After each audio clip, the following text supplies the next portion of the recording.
परमत निराकरण पूर्वक आत्म तत्व का निश्चय कर दिया गया था।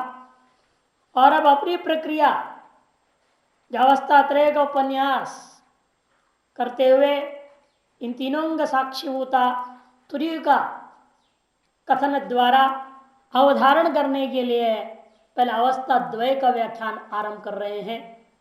भाष्यकार अवतरण का देते हुए कह रहे हैं, एवं अन्योन्य विरुद्धत्वा संसार कारणानि रागद्वेषो आस्पदानि प्रावादुका नाम दर्शनानि।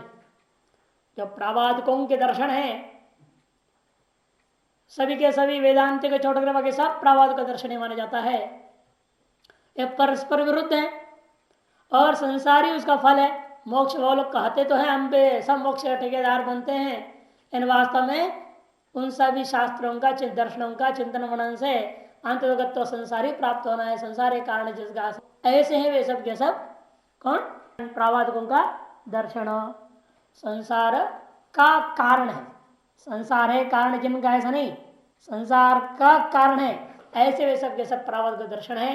क्यों? राग द्वेष आस्पदानी, राग द्वेष आदि दोषों का आस्पद है वो। कैसे? क्योंकि राग द्वेष आदि के जनक होने से तारस दोष का वो कारण बन जाते हैं। अतएव वे जो दर्शन है अन्योन्य विरुद्ध होने के नाते त्याज्य है, स्थापित कर दिया। अतो मिथ्या दर्शनानिदानी, इसलिए वे सब मिथ्या दर्शन है। मिथ्या दर्शन में बाधित विषय वाले दर्शन है। जो दर्शन तात्विक दर्शन वास्तविक दर्शन वह हो गया ना जिसका विषय बाधित न हो। जब इनके विषय बाधित हो जाए वे अतात्विक दर्शन है। मिथ्या दर्शनानिदानी थी तत्युक्ति दर्शित्वा। अरे कैसा आपने कहा दिया? अरे उनकी उनकी युक्तियों के द्वारा ही यह बात दिखा दिया गया कि उनके जो दर्शन है और उनका विषय जो दर्शनों का वे सब प्रातिभाषिक है, मिथ्याभूत है, स्थापित कर चुके हैं। और अब चतुष्कोटि वर्जितत्वात् रागादि दोष अनास्पदम स्वभाव शांतम अद्वैदर्शनम एवं सम्यक दर्शन उपसंहृतम। और अंत में यह उपसंहार कर दिया गया चतुष्कोटि से रहित है। अस्ति नास्ति, अस्ति नास्ति, नास्ति नास्ति, इन चारों कोटियों से रहित है और राग दोष आदियों का आस्पद नहीं है, आदि जनक नहीं है, स्वभावतः शांत है।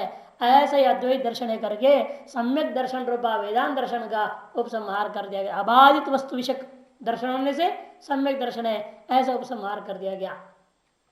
अब अथैदानी स्व प्रक्रिया प्रदर्शनार्थ आरंभ। और अब या क्यों आगे पढ़ा रहे? फिर कहते हैं स्व प्रक्रिया को दिखाने के लिए आरंभ किया जा रहा है। अपनी प्रक्रिया क्या है वह अभी आंतरिक समझा रहे। शिष्य से अध्यारोप दृष्टि में आश्रित्य, शिष्य के अंदर विद्यमान जो अध्यारोप दृष्टि उसी को आश्रित कर लिया जाता है।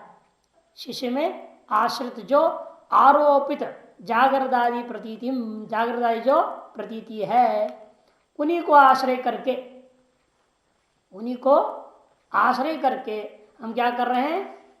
कहते जागृदादि पदार्थ परिशुद्धि पूर्वक इनका परस्पर वैचित्रता को स्पष्ट करते हुए बोध प्रकार स्व प्रक्रिया, ऐसा बोध कराने की प्रक्रिया का नाम स्व प्रक्रिया। तया तार स्व प्रक्रिया के द्वारा तस्व आत्म तत्व से उसी आत्म तत्व का प्रदर्शन पर ग्रंथ शेष दिखाने पर यह बोध कराने का उसी पद्धति को स्पष्ट करने वाला यह ग्रंथ विशेष आरंभ होता है।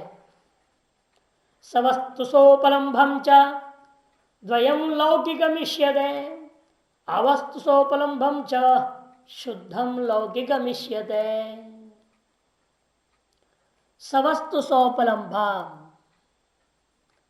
व्यावहारिक सदवस्तु और वह वस्तु सहित उसकी उपलब्धि, उपलब्धम च माने ग्राह्य। सवस्तु से क्या लेना? ग्राह्य। सोपलम से ग्रहण, ग्राह्य ग्रहण रूपा जो द्वयम द्वैत है, इन दोनों के सहित जो ग्राह्य ग्रहण रूपा द्वैत है वह लौकिक विषय है। वेदांत मत में उसको लौकिक या जागृत कहा जाता है।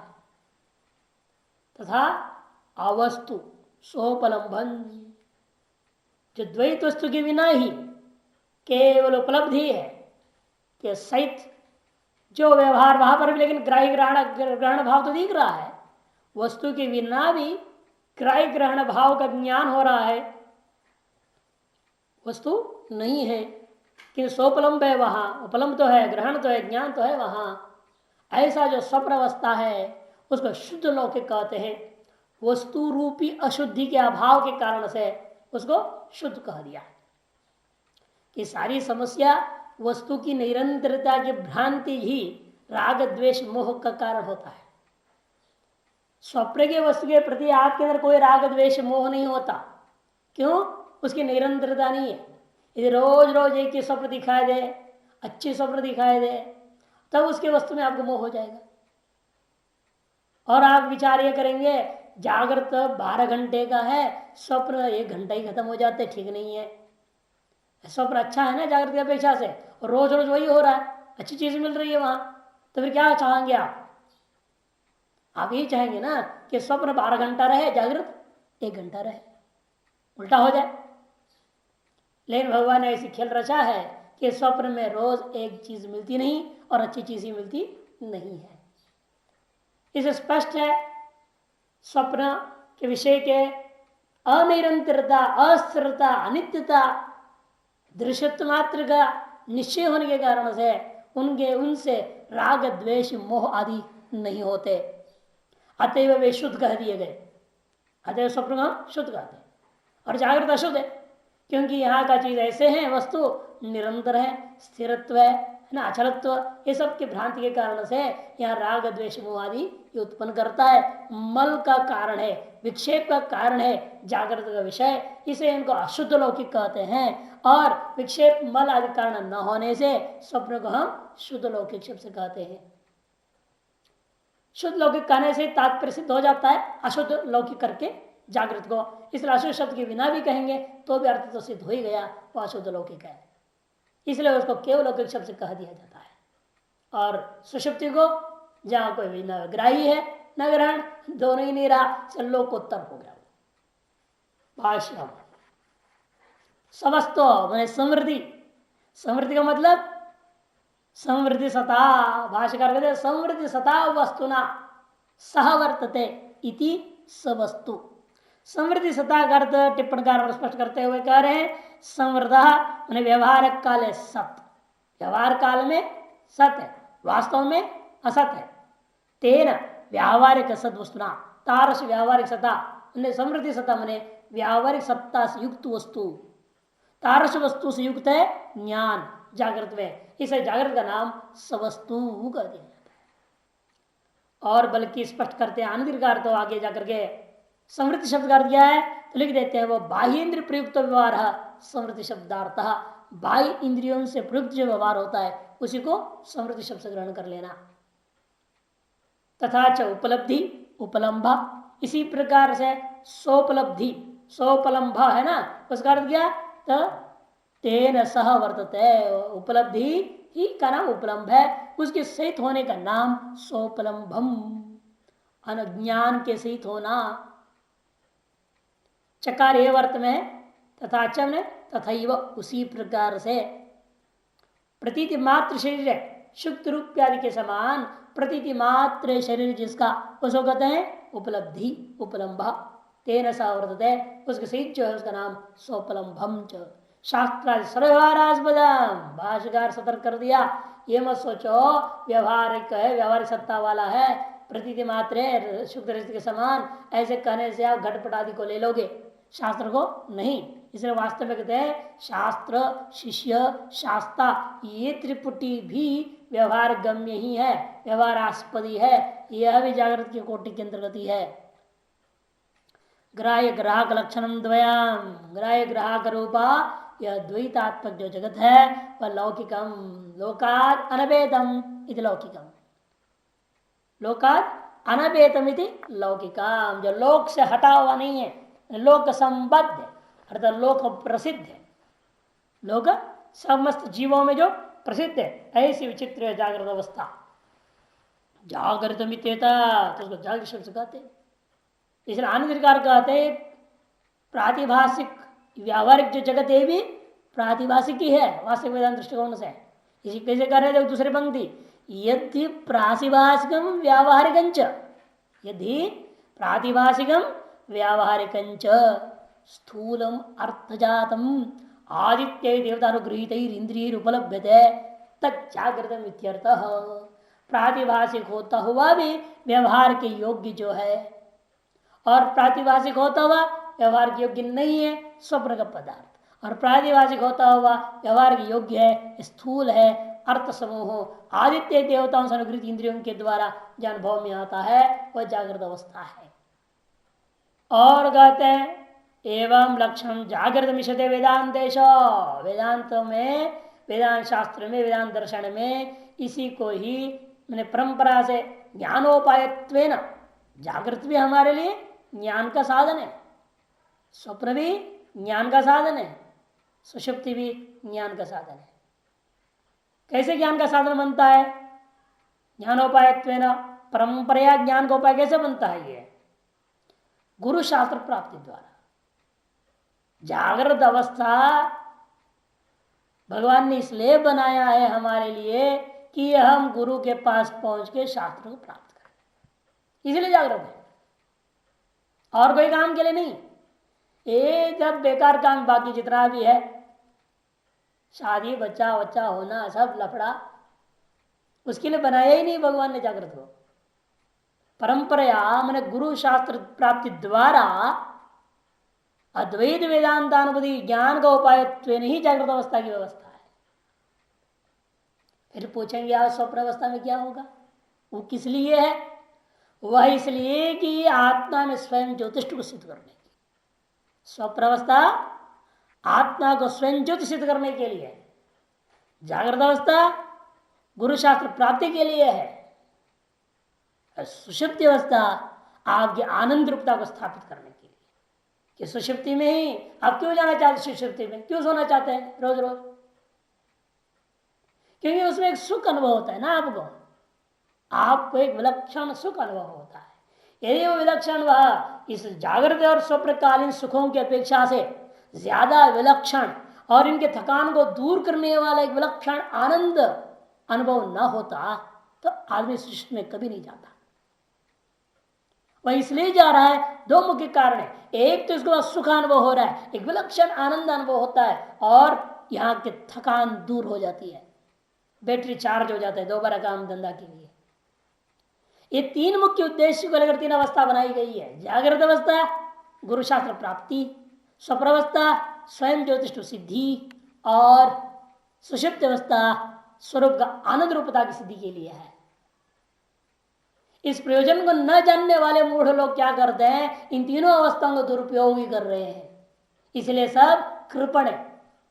जिस महान कार्य के लिए बनाया गया और दिया गया तीन अवस्था विशिष्ट शरीर को हम लोग क्षुद्र कार्यों में लगा देने से हम लोग कृपण है, कंजूस है, इस्तेमाल करना जानते नहीं अपने पदार्थों को। इसलिए शास्त्रकारों ने ऐसे अज्ञानी मूढ़ों को कृपण कहा।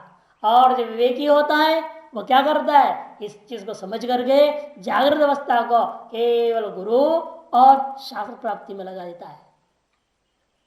गुरु प्राप्त करेगा, गुरुकुल जाएगा, गुरु की सेवा आदि करते हुए गुरु से शास्त्र ज्ञान प्राप्त करेगा, अपने जीवन को सफल बनाएगा। और अपने स्वप्न में अवस्था का चिंतन करते हुए ये समझ लेगा जब वहां कुछ भी था ही नहीं, न उतना काल था, न उतना देश था, न वे वस्तु थे, सब कौन बनाया, और न इंद्रियां थे, कौन प्रकाशन किया।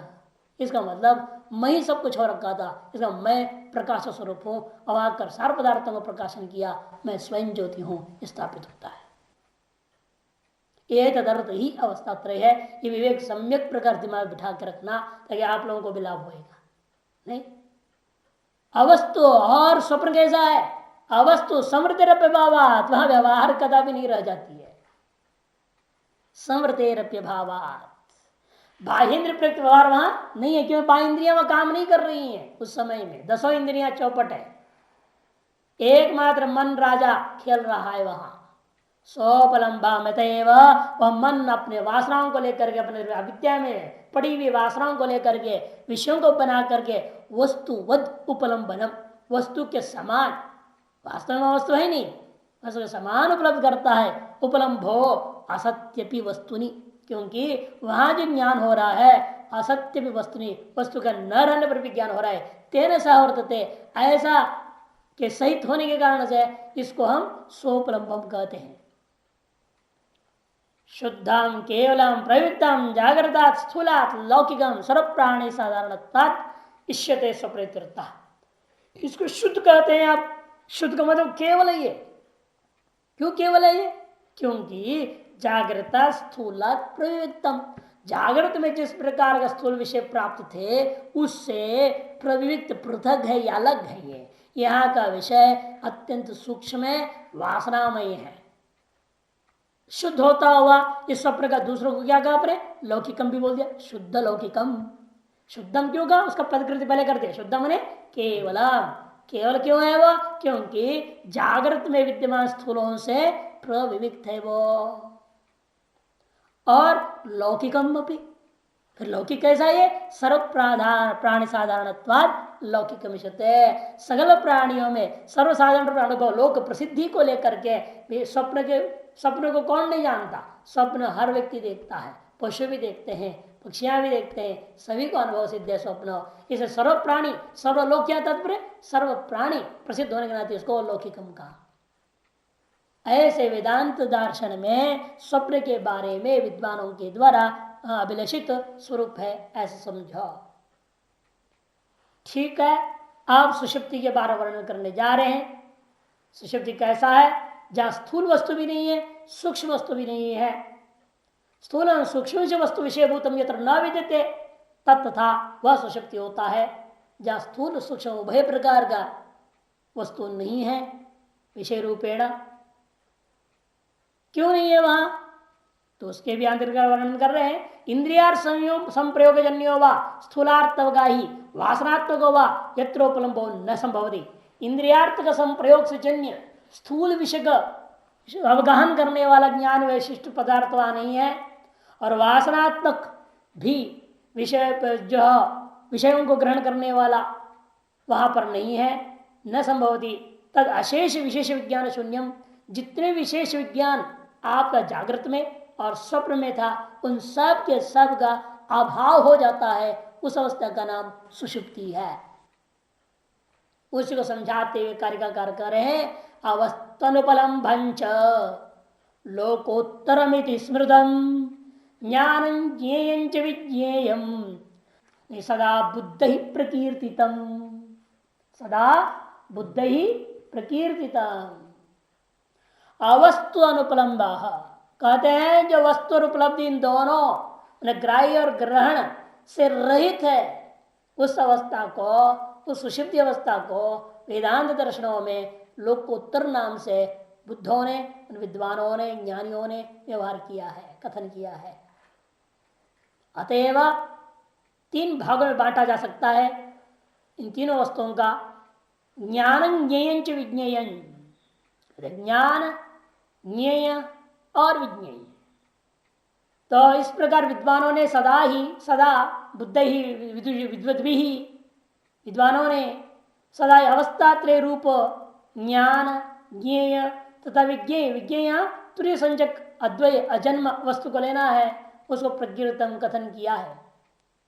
अर्थात लौकिक से लेकर विज्ञेय पर्यंत जितने भी तत्व हैं इनका निरूपण ब्रह्मविद्ताओं के द्वारा ही सदा किया गया है। ज्ञान ज्ञात्मक अवस्थात्रयम, ज्ञान ज्ञात्मक अवस्थात्रय है, और तुर्यम जो परमार्थत्व है उसको विज्ञेयम शब्द से कह रहे। यहाँ जो तीसरा पाद है कारिका का, ज्ञान और ज्ञेय शब्द से क्या लेना है आपने? अवस्थात्रय को, और विज्ञेयम शब्द से तुर्य जो ब्रह्म तत्व को, परमार्थ तत्व को। यही अनुभव समितिगम्य है विद्वानों के द्वारा। और इसका विचार आता है इसका नाम लोकोत्तर क्यों कर दिया? इसीलिए लोक मने जीव, इनको कारण रूप में कोई सुषुप्ति को ग्रहण नहीं कर पाता, इसे लोकोत्तर कर दिया। वो दोनों लोग प्रसिद्ध है, कार्य है। जागृत और स्वप्न, जागृत और स्वप्न दोनों कार्य है, वे लोक प्रसिद्ध है। अतः उनको लौकिक, शुद्ध लौकिक शब्दों से कहा। लोकादनपेतम, लोक प्रसिद्धम, है ना। लेकिन ये लोक प्रसिद्ध नहीं है। कोई भी व्यक्ति, आम आदमी के बड़े बड़े विद्वान लोग भी यह मानने को जो है तैयार नहीं है कि सुषुप्ति ही कारण है जागृत और स्वप्न उसका कार्य है, कार्य कारण भाव इस तरह से स्वीकार नहीं करते हैं। केवल वेदांती लोग ही जान पाते हैं कि अविद्या ही सकल कार्यों का मूल कारण है और वह अविद्यावचन चैतन्य अवस्था का नाम ही सुषुप्ति अवस्था है। अतएव कारण शरीर शब्द से हम लोग स्वीकार करते हैं सुषुप्ति कालीन अवस्था का स्थिति को। और स्वप्न एवं जागृत क्या है? स्थूल और सूक्ष्म शरीरात्मक है। जागृत में स्थूल शरीर प्रदान होकर कार्य करते हैं और आप स्वप्न में सूक्ष्म शरीर प्रदान होकर कार्य कर रहे हैं। ये दोनों कार्यात्मक अविद्या का कार्य है। ये इस तरह से कार्य कारण भाव जो लोग ग्रहण नहीं कर पाते हैं, इससे इसका नाम लोकोत्तर हो गया। भाष्य अवस्तु अनुपलम्बंच ग्राह्य ग्रहण वर्जिता नित्यतत्। अवस्तु माने ग्राह्य रहित है, अनुपलम्बम माने ग्रहण रहित है, इसलिए इसका नाम लोकोत्तर लोकोत्तरम। अतएव लोकातीतम इत्यर्थ।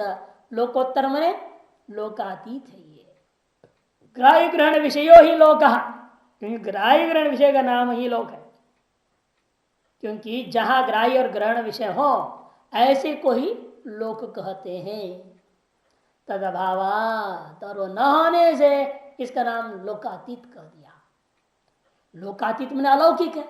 यदि अलौकिक है फिर अनुभव कैसे कर लिया आपने? तब सर्व प्रवृत्ति भी अनुमान कर लूंगा, क्या करें? यदि आपको अनुभव में नहीं आ रहा है ये कारण का, फिर हम आपको एक ही तरीका बता रहे हैं, इससे अनुमान कर लीजिए। विग्रह सर्व प्रवृत्ति बीजम सुषुप्ति देवं स्मृतम सोपायम परमार्थ तत्व। सकल प्रवृत्तियों का बीज रूपेण कार्यान्मेयम तत्, कार्यान्मेय है। क्योंकि यदि सुषुप्ति न हो तो व्यक्ति से प्रवृत्ति होगा ही नहीं। सुषुप्ति के कारण से सभी के प्रवृत्ति का सामर्थ्य आ जाता है। लगातार प्रवृत्ति करते क्या हो जाएगा? मर जाएगा, शरीर खत्म हो जाएगी। बीच बीच में आप सो जाते हैं, तो सो जाने से फिर प्रवृत्ति का सामर्थ्य आ जाता है। प्रवृत्ति का बीज है वो। इसलिए इस प्रकार से कार्यान्वय बनकर कारणत्व उसके अंदर आ जाता है।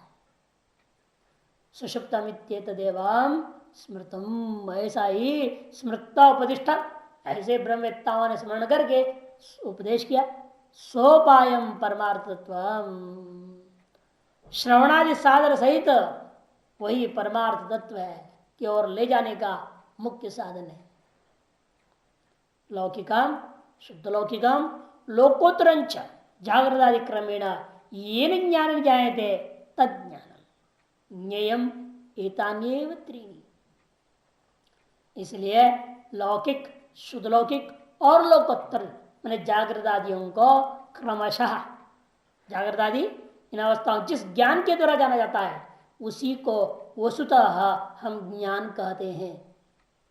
और एतान्येव त्रीणि ज्ञेयम, यही तीन अवस्था सकल विशिष्ट रूपेण, सकल विशेषण विशिष्ट होता हुआ एतान्येव त्रीणि ज्ञेयम, ये ज्ञेय कोटि में समझो। एतद् व्यतिरेकेण ज्ञेय अनुपपत्ति है कि इनके अलावा कोई और ज्ञेय नाम की चीज ही नहीं हो सकता। जो कुछ भी ज्ञेय, जिस किसी भी दर्शन वाले बोल रहे 2 से लेकर 100 पदार्थ वाले, सभियों के द्वारा कथित सकल पदार्थ, जो कुछ भी आप सोच सकते हैं, समझ सकते हैं, सब कुछ कहाँ है? इन तीन अवस्थाओं में ही है। इसे तीन अवस्थाओं के अंदर जो भी है वही ज्ञेय है, इसके अलावा और चौथा ज्ञेय है ही नहीं। अवस्था त्रय किस प्रकार से उक्त्वा ज्ञान पदार्थम कथेति सोपायमिति। मनोवृत्ति रूप ज्ञान पहले लेना, केवल ज्ञान शब्द से मनोवृत्ति रूपा ज्ञान विवक्षिता। अवस्था अतिरिक्तमपि परीक्षक परिकल्पितम ज्ञेयम संभवति। कोई कह सकता है अवस्था त्रय से अतिरिक्त भी परीक्षकों के द्वारा परिकल्पित कोई ज्ञेय हो सकता है, ऐसी आशंका खंडन करते हुए नहीं, सर्वोपि सार का सारा चीज इसी में अंतर्भाव हो जाता है, इससे बाहर कुछ भी नहीं है। क्योंकि इसे स्पष्ट करते हुए कहा दिया भाष्कर, सर्व प्रावादिक कल्पित वस्तुनो अत्रैव अंतर्भावात्, सकल प्रावादिकों के द्वारा कल्पित जितनी भी वस्तु है वे सारी की सारी वस्तु इसी में अंतर्भूत हो जाता है, इससे अतिरिक्त कुछ विशेष नहीं रह जाता। विज्ञेयम, अब विज्ञेय की व्याख्या करते, विज्ञेय शब्द क्या लेना चाहते हैं आप? कहते परमार्थ सत्यम। पारमार्थिक सत्य पदार्थ है, शुद्ध ब्रह्म तुर्याख्यम, वही है जीव, अद्वयम अजम आत्मतत्व, जो अद्वैत है, जो अज है, जो आत्मतत्व है, वो यह विज्ञान शब्द ग्रहण करना इत्यर्थः। सदा अपने सर्वदा, सर्वदा ऐसा कौन कथन कर रहा है सब भाई सदा, कहते ये तद लौकिकादि विज्ञेयांतम, लौकिक शुद्ध लौकिक लोकोत्तर और तुरीय, यहां तक के सारे पदार्थों को बुद्ध ही परमार्थदर्शी ब्रह्मविद भी प्रकृतम परमार्थदर्शी जो प्रवृत्ता है उनके द्वारा कथन किया हुआ है। उपाय उपेय भूतेतोक्त्यर्थ विदुषाम अभिमतम अभिमतिम आदर्शेरी, क्योंकि ये तीन अवस्थाएं उपाय है, इनके द्वारा उपेय भूत वस्तु है तुरीय जो चौथी, इन तीन की अपेक्षा से चौथी कहा जा रहा है। तो चौथी कोई अवस्था विशेष नहीं है वो, नहीं तो चौथी को अवस्था मान लोगे ब्रह्म को भी गड़बड़ हो जाएगा। इसे तीन की अपेक्षा से चौथा कह दिया जाता है। जैसे आप लोग भी आओ और आपके साथ अपना अधिष्ठान तो दरी भी उठा के ले आओ, कहते ना दरी क्या है, वो कोई आदमी है क्या चौथा, लेकिन आपका अधिष्ठान था उसी पर आप बैठे हुए थे, वहीं छोड़ के अपना आ जाए, इसे कहना पड़ता है अपने साथ तो चौथे को भी ले आओ। आप तीन आइए और अपने चौथा वाला उसको भी ले आओ। वह तात्पर्य चौथा वाला कोई आदमी नहीं होता, किंतु अधिष्ठान होता दरी, उसी पर यहाँ पर क्या है तीन के साथ चौथा कौन है कह दिया जाता है। तो तीन अवस्थाओं के समान अवस्था चौथा वाला भी अवस्था नहीं है, किंतु वो शुद्ध ब्रह्म है, अधिष्ठान तत्व है। ये ध्यान रखना है, इसलिए उपाय उपेय भाव से ये बात सब कथन किया जा रहा है, ऐसे समझो। प्रावाद कई का यहां पर अर्थ कर रहे हैं आंतरिकार शुष्क तर्क जल परशील, झूठी तर्क का जाल बिछा करके बोलने के स्वभाव वाले लोग हैं ये, ऐसे समझो प्रावाद के अर्थ। ज्ञाने च लौकिकादि विषय, अब कहते हैं ठीक है आत्मा का विज्ञात होने पर सब कुछ विज्ञात होता है, ऐसा श्रुति कहती है। जो ऐसा प्रतिज्ञात है तदुक्त वस्तु का ज्ञान का फल बताने के लिए अब आरंभ कर रहे हैं। ज्ञाने च त्रिविधे ज्ञेये क्रमेण विदिते स्वयं सर्वज्ञता ही सर्वत्र भवती महाधिय। कहते हैं तीन प्रकार के जो त्रिविधे ज्ञाने और त्रिविधे ज्ञेये, त्रिविधे इसलिए बीच में रख दिया, दोनों का जोड़ दो। तीन प्रकार का ज्ञान है, जागृत स्वप्न सुषुप्ति ज्ञान, और उन तीनों अवस्थाओं में होने वाला जो विषय, जागृत विषय, स्वप्न विषय, सुषुप्ति विषय, ये इतना अंतर है। सुषुप्ति में घटपटादि विषय नहीं है, अज्ञान और सुख दो ही है वहां पर। स्वप्न में तो वासना में अनंत पदार्थ है, जागृत में घटादि स्थूल अनंत पदार्थ है। त्रिविधे ज्ञाने त्रिविधे ज्ञेय क्रमेण विदिते, यदि क्रम से आपने जान ले तो जान लेने पर क्या होएगा, इस लोक में जीते जी यह यहाँ जिंदा रहते वक्त ही उस महान विद्वान को, महादिय उस महान विवेकी को सर्वत्र सभी जगह सभी देश काल अवस्थाओं में सर्वज्ञता सर्वश्च सौ ज्ञश्च, वह स्वयं ही सब कुछ होता हुआ ज्ञाता भी हो करके प्रकाशक रूपेण अपने आप को स्वयं अनुभव कर लेता है। कोई अनुभव कराने की जरूरत नहीं है, स्वयं प्रकाश होने से स्वयं को अपने प्रकाशकत्व का अनुभूति हो जाती है। अर्थात वह सर्वरूप चैतन्य ब्रह्म स्वरूपता को सहज में ही प्राप्त कर लेता है। अवस्था त्रय का विवेक होना जरूरी है। यह पंचकोश विवेक कर लो, अवस्था त्रय विवेक कर लो, नाम रूप विवेक कर लो, बात अनेक प्रक्रिया अनेक है, चीज लेकिन एक है जो अनुभव करना है विभिन्न प्रक्रियाओं के द्वारा। और सभी प्रक्रियाओं का मूलभूत आधार एक ही सिद्धांत है, अध्यारोपवादाभ्याम निष्प्रपंचम प्रपंचत है। ज्ञाने च लौकिकादि विषय, ये च लौकिकादि विषय ज्ञान, और लौकिकादियों में विद्यमान जो ज्ञेय च त्रिविधे तीन प्रकार का हो, पूर्वम लौकिकम स्थूलम,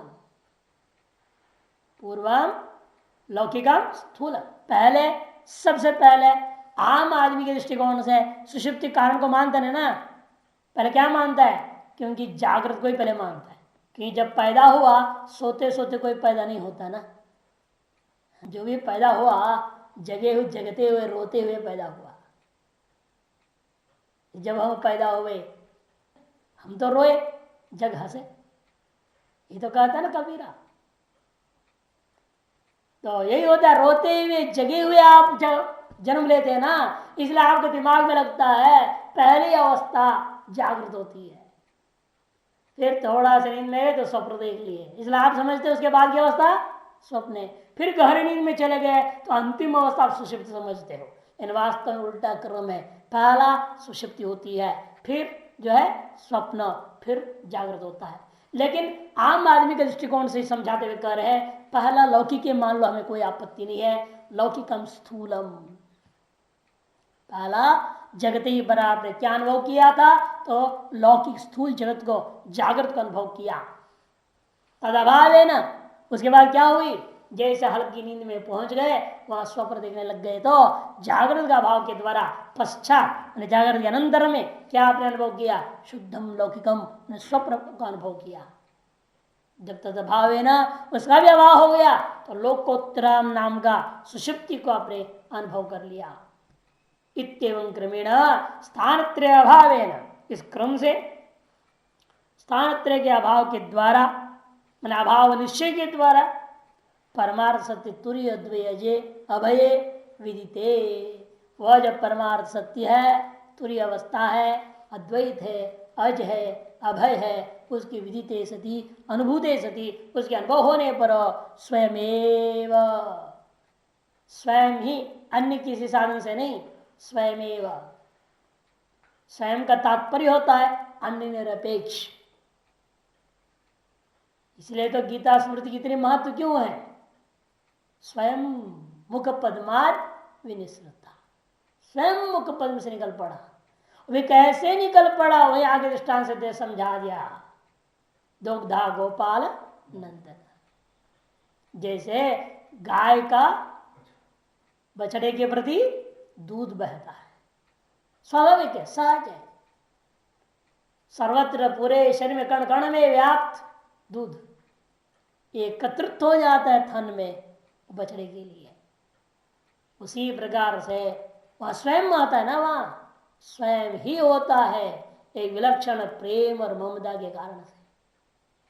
वैसे यहां पर भी स्वयं हो जाता है। विलक्षणता क्या है, क्योंकि साधन निरपेक्ष है,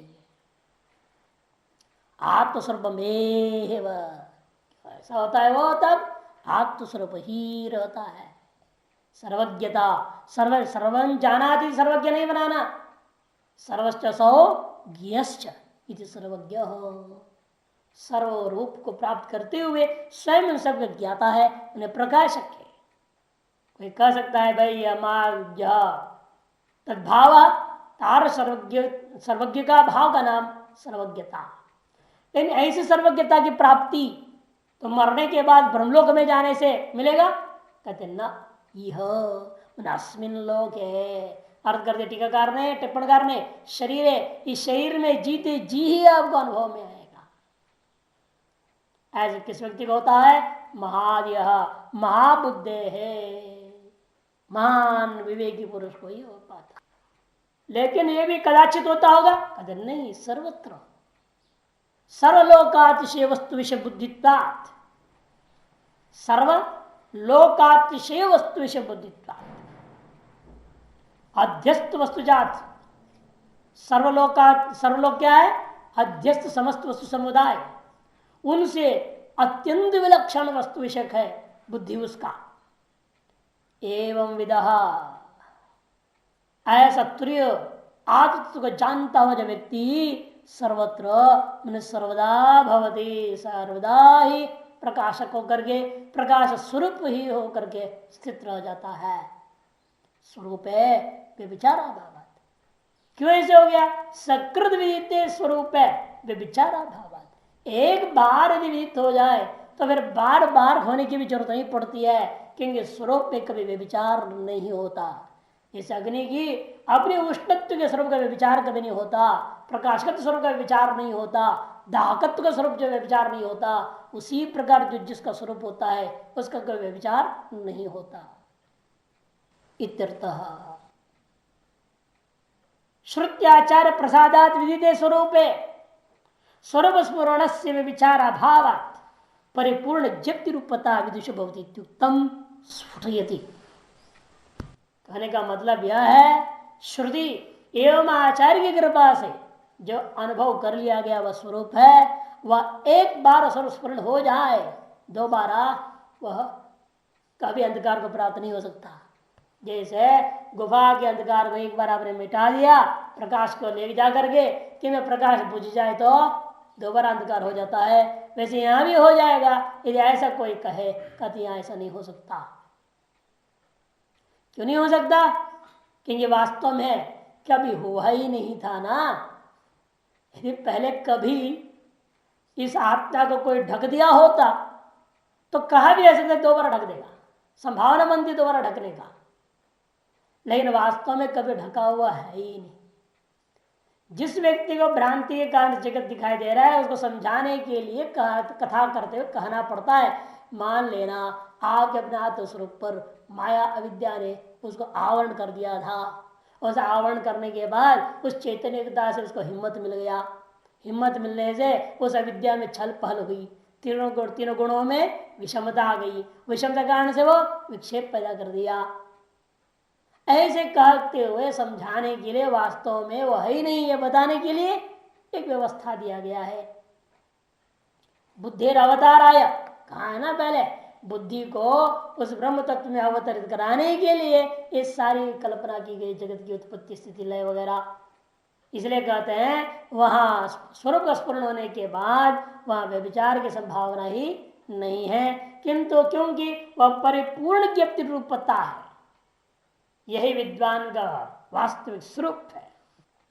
अज्ञान विषय तो दोबारा नहीं होता। श्रुत्याचार क्यों कह दिया? 6 नंबर टिप्पणी करे, श्रुतेरेव स्वरूप प्रमाण प्रबलतया तज्जनित ज्ञान से प्रमाणांतरेण विषय अनपहाराद्येव। कि श्रुति ही सकल प्रमाण की अपेक्षा से प्रबल प्रमाण है, उससे जन्य जो ज्ञान है वह प्रमाणांतर के द्वारा उस ज्ञान का विषय को कोई बाध नहीं कर सकता। अतः तस्य विचारिता, इसलिए उसकी अविचारित समझनी चाहिए। नहीं परमार्थ विदो ज्ञानोद्भवा विभवस्तः, क्योंकि परमार्थवेत्ता का ज्ञान का उद्भव और अभिभव कभी भी संभव नहीं है। यथा अन्येषां प्रावादिका नाम, जैसे अन्य प्रावादिकों का ज्ञान का विचार होता है, वैसे इनके ज्ञान का विचार नहीं होगा। कि इनका जो स्वरूप ज्ञान है, दूसरा इनका ज्ञान स्वरूप होने के नाते सर्वसाधन निरपेक्ष है, साक्षात अपरोक्ष है, और दूसरों के दर्शनों का क्या ज्ञान है, उत्पन्न होता है। जो उत्पन्न होता है वह अवश्य ही नाश भी हो जाएगा। ये समस्या अन्य लोगों के मत में ही है, अपने मत में तो नहीं है। अवस्था त्रय से जेतु निर्देशात परमार्थ तो अस्तित्व आशंक परिहर्ति। कोई आशंका हो सकता है, अवस्था त्रय को आपने ज्ञेय मान तो लिया ना, ज्ञेय करके जब निर्देश कर दिया, उन्हें पारमार्थिकता भी आ सकती है, वास्तविकता भी हो सकता है। ऐसे कोई आशंका करे तो कहते नहीं, वास्तविकता अधिष्ठान बुद्ध ब्रह्म को छोड़कर किसी भी चीज में नहीं है। इस बात को समझाने के लिए शंका का समाधान के रूप में भाष्यकार अवतरण दे रहे, इसलिए लौकिकादिनां क्रमेण ज्ञेयत्व निर्देशा अस्तित्व आशंका परमार्थ माभूत इत्याह। लौकिकादि पदार्थों के क्रमेण ज्ञेयत्व आपने निर्देश कर दिया, अतएव परमार्थ अस्तित्व की आशंका न हो, पारमार्थिक अस्तित्व इनमें भी न आ जावे, इसलिए यह अगली कार्य का आशंका न हो, इसलिए कार्य का आरंभ हुई। हे जेयाप्यपाक्यानि विज्ञेयान्य क्रियाणतः तेषामन्यत्र विज्ञेयाद उपलम्बस्त्रिषु स्मृतः। हे जेयाप्यपाक्य, आप्य मने प्राप्य, यही 4 विज्ञेयान जानने योग्य, अग्रयाणतः किसी भी प्रकार के साधिष्ठान भाव प्रवृत्त होने से पहले इन 4 चीजों को अच्छी तरह से जान लेना चाहिए। यही क्या है? जागृत 3 अवस्थाएं यही है। यही क्या है? शुद्ध ब्रह्म।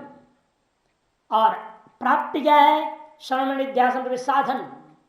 और पाक्य क्या है? जितना भी आपके हृदय विद्यमान मल रूपा दोष, राग द्वेष आदि सकल दोष, साधन और राग द्वेष आदि मोह आदि जो कषाय है वह जो है जीर्ण करने योग्य है। विज्ञेयानि, तो सबको जान लेना चाहिए ये साधनों को पहले से ही अग्रयाणतः, मैंने पहले से ही अच्छी तरह से जानने योग्य है। ये सब स्पष्ट दिमाग में होना चाहिए। हेय, ज्ञेय, प्राप्य, पाक्य, ये सब कुछ ठीक ठीक समझ में तो उनको इस्तेमाल ठीक से करोगे ना इन साधनों को। उल्टा कर लेंगे तो क्या फायदा होगा। रसोई में जो पड़ा हुआ सब पदार्थों का आपको ज्ञान है तो उनको इस्तेमाल करते हो, और जिस चीज को आप भूल गए तो क्या होता है वहां, वो कीड़े पड़ के सड़ जाएंगे, आपको मालूम ही नहीं रहेगा क्या हो रहा है।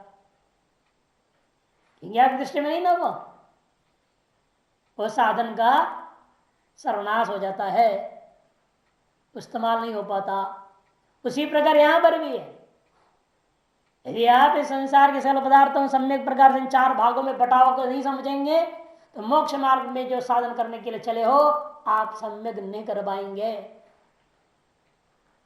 इसलिए साधनों को पहले से ही जानने योग्य समझो।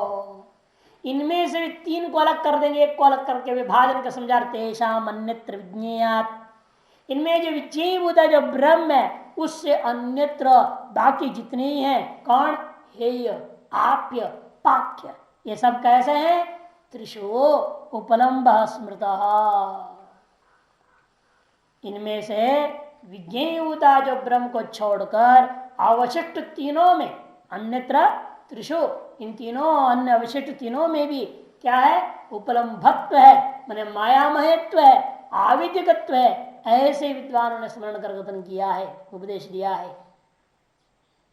विद्वान ब्रह्मविद्ताओं ने ऐसे स्मरण करके इसके बारे में उपदेश दिए हैं। इसमें श्रवण मनन निध्यासन को पांडित्य, बाल्य और मौन शब्द से कहेंगे। पांडित्य, बाल्य और मौन शब्द से कहेंगे, जिसका अनिर्कार स्पष्ट अर्थ कर दे रहे हैं। पांडित्य मतलब वेदांत तात्पर्य अभिज्ञत्व अद्वितीय वस्तु विचार चातुर्य परिनिष्पन्नम श्रवणम। वेदांत तात्पर्य का अभिज्ञ और अद्वितीय वस्तु को विचार करने में अत्यंत चातुरता से परिनिष्पन्न जो विशिष्ट श्रवण, उसी का नाम पांडित्य, श्रवण का नाम पांडित्य। देहेंद्रिय आदियों से आत्मा को अलग करके जानना ही विचार है। और चातुर्य क्या है, बुद्धिनिष्ठ विलक्षणता, सूक्ष्मता, तीक्ष्णता जो बुद्धि में है, ताकि झटिति पकड़ में आ जाए सब पदार्थ। जितनी बुद्धि शुद्ध होगी उतनी झटिति शास्त्र समझ में आती है। जितनी बुद्धि में कलुषित है उतने तर्क को इस्तेमाल करके श्रुति को समझने तो फंस जाएगा, श्रुति को नहीं समझ सकता फिर वो। इस श्रवण का वे में ये दो मुख्य महत्वपूर्ण बातें हैं। सबसे पहला बात बुद्धि की शुद्धि, विशारद्यता सबसे महत्वपूर्ण चीज है। और दूसरा कहते विचारणा, विवेक, इसे कहते विचार चातुर्य पर निष्पन्नम श्रवण। और बाल्यम दंभ दर्प अहंकार आदि राहित्यम, बाल्य के दो अर्थ है। बाल से भाव है तो बाल्यम अर्थ ले सकते हो, जब बच्चे के जैसा होना, माने दंभ दर्प अहंकार से रहित होना, अथवा बल, विवेक बल, उससे जो जन्य युक्तित्व श्रुतार्थ अनुसंधान कुशलत्व, युक्ति से श्रुत अर्थ का मनन करने में जो कुशलता है उसी का नाम बाल्यम अर्थात मननम। श्रवण मनन और निध्यासन के लिए मौनम शब्द है। मुने है कर्म यदि मौनम, ज्ञानाभ्यास रक्षण निध्यासन शब्दिता, ज्ञानाभ्यास रूपा जो निध्यासन शब्द से कहा जाता है उसको मौनम शब्द से ग्रहण करना है। ये तीन आप्तव्य, प्राप्तव्य, आप्य, प्राप्य, ये इन्होंने स्पष्ट यहां कर दिया है।